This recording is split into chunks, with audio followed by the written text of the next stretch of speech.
I shall accordingly therefore take up the issue number 2 of his question first, that is an explanation on the escalation of commodity prices. Mr. Speaker, the drivers or the causes of the escalation of prices of commodities were as follows. 1, inflation. Mr. Speaker, the overall inflation did not behave well.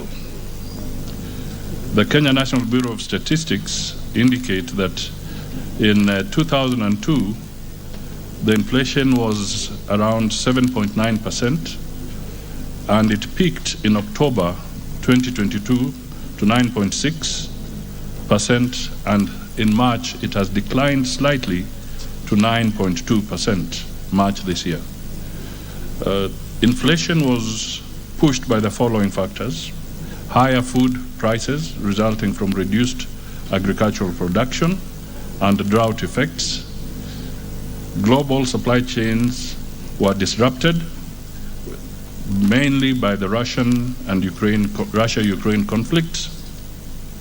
Higher prices of imports were also pushed by the dollar effect and the supply constraints globally. And equally, Mr. Speaker, the higher global oil prices and elimination of subsidies for petrol and the substantive reduction of diesel and kerosene on account of unsustainability of the cost of maintaining the subsidy program. All these, Mr. Speaker, were a major cause of the changing prices of fuel and other commodities. The second item that caused an escalation of these foods, Mr. Speaker, is physical distress. Mr. Speaker, in a layman's language, the message I'm putting across here is that our public finances are not in good order. And it is a fact that we can no longer deny. The overall fiscal deficit, Mr. Speaker, including grants for the period of March 2023, was 369.3 billion, which is 2.5% of GDP, against a target of 579 billion, which is 4% of GDP. This deficit was financed in 2 components: externally, 80.1 billion, and the net domestic financing at 287 billion. The gap, Mr. Speaker, is a total 43.8 billion, roughly 44 billion shillings. And this was attributed also to liquidity challenges in the domestic debt market. In other words, we had a revenue shortfall, therefore, of 133.2 billion Kenya shillings, and below target absorption of expenditures amounting to 332.6 billion. Mr. Speaker, fiscal stress was also reflected in the pressure of the public debt. Public debt consumes a substantial portion of our budget.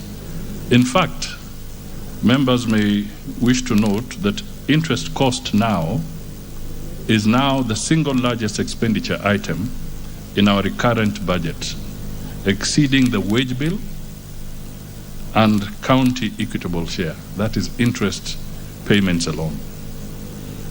Our total debt, Mr. Speaker, and this is very critical because we want to lay the facts bare to the nation, our total debt is 9.4 trillion against a debt ceiling of 10 trillion.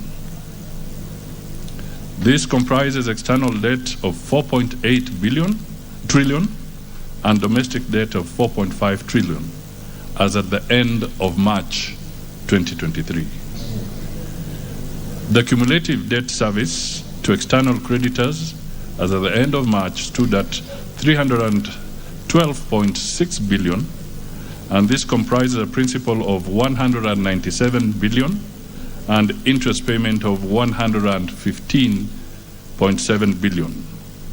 Mr. Speaker, the total outstanding national government pending bills as at 31st December 2022, now I'm talking about pending bills, amounted to 481 billion compared to 467.7 billion as at the end of 31st December 2021. This comprises 400.7 billion, that is 83%. 83% of this is from state corporations alone, and 80.3 billion is from ministries, departments, and agencies. Mr. Speaker, another factor that fueled the problem is the exchange rates. Mr. Speaker, since the pandemic, the exchange rate has helped absorb external shocks and preserve our competitiveness. However, the Kenya shilling has since depreciated against major international and regional currencies. It's exchanged at an average of 134 per US dollar, 134 Kenya shillings per US dollar in the month of April 2023, compared to 117.29 in June 2022. The volatility in the global financial markets has surged amid significant strengthening of the US dollar against major currencies and rapid changes in policy stance in advanced economies in response to inflationary pressures. Mr. Speaker, in addition to the domestic forex demands, they went up on a higher global prices for imported products, mainly food, fuel, and fertilizers. These are now much more expensive.